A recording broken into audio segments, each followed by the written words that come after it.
ஜீவவசனம் கூறுவோம், சகோதரரே சேர்ந்தே எக்காலம் ஊதுவோம். கர்த்தருடைய நாமம் உயர்த்தப்படுவதாக.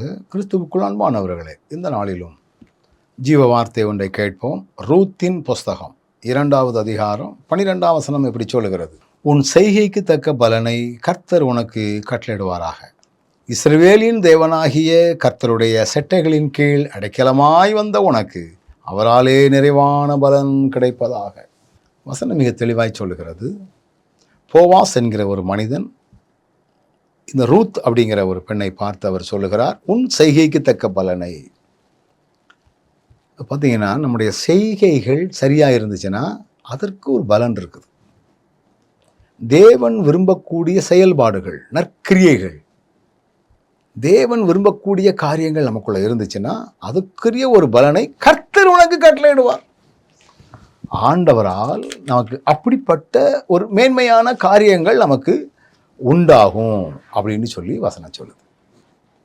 அப்படி சொல்லிட்டு அவர் இன்னொரு வார்த்தையை சொல்றார் பாருங்க.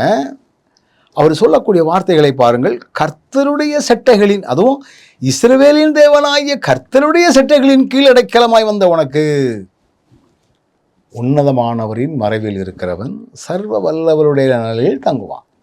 இப்போ அவருடைய செட்டைகளுக்குள்ள நம்ம அடைக்கலம் வந்தாச்சுன்னா அதன் மூலமாய் வரக்கூடிய அனுசரணை, பாதுகாப்பு, ஆசீர்வாதம், உயர்வு, மேன்மை, ஒத்தாசை, பலன் ரொம்ப அதிகமாக இருக்கும். இன்னைக்கு சில மனிதர்களுடைய ஒத்தாசைக்குள்ள போய் ஒளிஞ்சுக்கிடுதோம். அவர் இருக்காரு, அவர் பார்த்துக்கிடுவார். இவர் கர்த்தருடைய பாதுகாப்புக்குள்ள நம்ம வரணும். கர்த்தருடைய செட்டைகளுக்குள்ள நம்ம அடைக்கலமாய் வரணும். அவரே என்னுடைய அடைக்கலம், என் கோட்டை. தாவீது சொல்றாரு.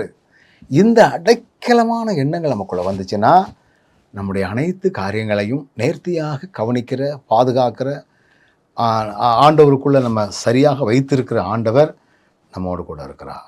கண்களை மூடுவோம். நல்ல ஆண்டவரே, பேசி நம்முடைய வார்த்தைகளுக்கு ஸ்தோத்திரம். உம்முடைய செட்டைகளுக்குள்ள அடைக்கலமாக இருந்தா அந்த வரக்கூடிய மேன்மைகளை ஒவ்வொருவரும் அனுபவிக்கத்தக்கதான பலனை கொடுத்து நீர் வழி நடத்தும். இயேசுவின் நாமத்தில் பிதாவே, ஆமென்.